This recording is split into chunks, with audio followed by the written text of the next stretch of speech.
আসসালামু আলাইকুম।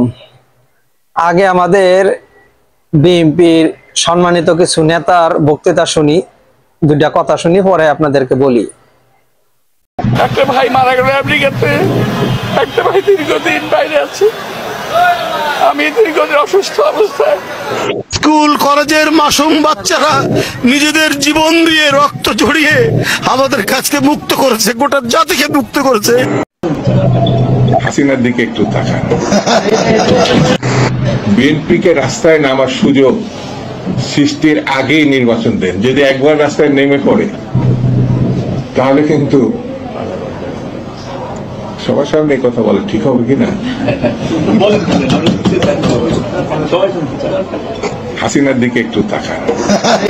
আচ্ছা, কথাগুলি শুনলেন। তবে আসলে বিএনপির কিছু যারা আগের লেভেলের লোক যারা আছে আর কি, মানে পুরান যারা আমাদেরকে বলি আর কি, অভিজ্ঞ লোক বা সম্মানী লোক যাই বলি না কেন, সমস্যাটা হয়েছে কোন জায়গা জানেন? তারা কিছু কথা বিভিন্ন সময় কিছু ধরনের নিজেরা মানে এমন কিছু মন্তব্য, এমন কিছু একটা মানে বলে যা মানুষে এটা একটা মানে সমালোচনার ঝড় তুলে ফেলা।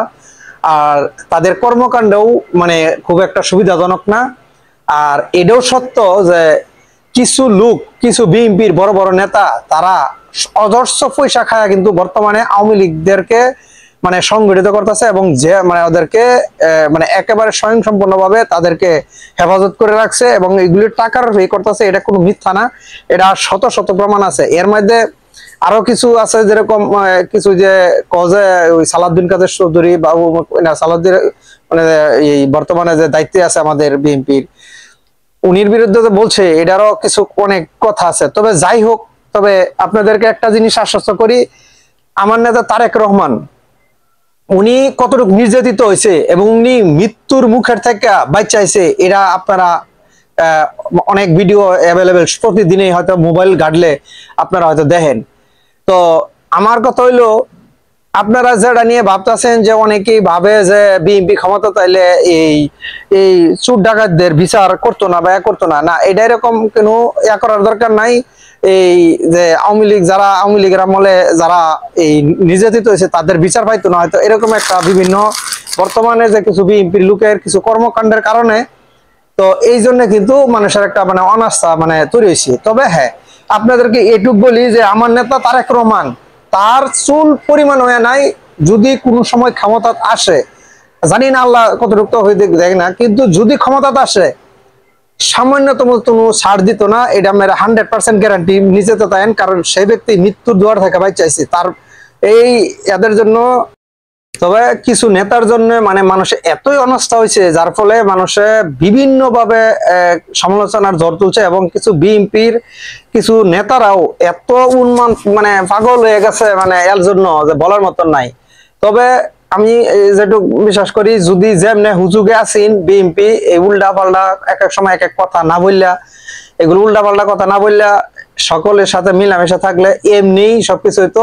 আর একটা কথা সকলেই বিশ্বাস করেন যে বর্তমানে যেগুলি বিএনপির কিছু উশৃঙ্খল ফলাফান বা আমাদের সমবয়সী যারা বা আগে পরে একটু বড় যারাও আছে, যারা যেগুলি করতেছে, তারা একটা মাঠে টিকতো না, একটা মাঠে টিকতো না। যদি তারেক রহমান যেদিন থেকে দেশ হইব এবং ক্ষমতা তাইলে এর তারা বাড়ি চালান দফা যেত না। কারণ এডি ওই স্বৈরাচার আমলের যে সুরসুটটা যে দিয়েছেন হ্যাগর আগে এরা বিদে হইব। কারণ হেরা হনে বর্তমানে দল পয়সা খায়া বিভিন্ন সময় বিভিন্ন দলের মধ্যে আইনা হেরা আরো দলের মধ্যে বিভিন্ন বিশৃঙ্খলা সৃষ্টি করতেছে। ওই যে আপনারা এডিতে দেখলেন যে 15 আগে কোনো বিএনপি নেতাকর্মী সচরাচর বাড়িছে না। আমরা তো এই আডে গাডে মাডে ইউটিউবে ফেসবুকে সর্বসময় এত হুমকি দুমকির ভিতরে আমরা এগুলি চালাই গেছি, কিন্তু কোনো ব্যক্তি সামান্য একটা লাইক দেওয়ার সুযোগ পাইছে না। ঠিক আছে, তো এইগুলি এই যে বর্তমানে যে সমস্ত বিএনপি যারা যেগুলি করতেছে সবগুলি আসলে আর বিএনপি না, এত সুবিধাবাদী লোক। এদের কারণে যেরকম এই সমস্ত লেগা শেখ হাসিনার উৎসাহ দেয়, এখন শেখ হাসিনা নিজেও বাড়ি চালান গেছে, দেশ ছেড়ে গেছে, হ্যাঁ আর বাড়ি চালান পাওয়া যায় না। ঠিক আছে, তো এই সমস্ত কিছু ওই যে এই অদ্ভুত যে লোকগুলো আছে, এইগুলির কোনোদিনও আমার নেতা তারেক রহমান জীবনও রাখতো না। এবং এই বর্তমান প্রজন্মের সাথে তাল মিলায় চলবার গেলে এই যে বর্তমানে যে সমস্ত বিভিন্ন পদে দেয়া রাখছে বড় বড় নেতাগুলা, এইগুলির একটা সভ্য নির্মক ছাড়াই করে দেওয়া উচিত। কারণ তাদের উন্মুক্ত কথাবার্তার জন্য বর্তমানে বিশৃঙ্খলা আরো বেশি সৃষ্টি হইতেছে। এই কিছু কিছু নেতা এই এতদিন কোনো কিছু হয়েছে না, এখন বড় বড় যারা সম্মানিত আমরা যাদেরকে খুব শ্রদ্ধা করি তাদের কিছু উন্মাদ কথাবার্তা, তাদের কিছু চলাফেরা বিভিন্ন এর কারণে এখন আরো মানুষ আরো বেতাম মাতাল মানে এই মানুষে মানে ইয়া শুরু করে দিছে, মানে টুল করা শুরু করে দিছে বিএনপির নিয়ে। আর এর পিছিয়ে তো কিছু তো আছে আরো বিভিন্ন ধরনের মানে এটা ইন্ধনদাতা আছে বা বিভিন্ন ধরনের এই প্রভাকাণ্ড চালাবের লাগা মানুষ উদ্ধার করে রাখছে। এর মধ্যে কিছু সুযোগ করে দেয় এই আমাদের বড় বড় নেতারা। ভিডিওটা সবাই শেয়ার লাইক করে দিন, আমার সাবস্ক্রাইব করে দিন। আসসালামু আলাইকুম।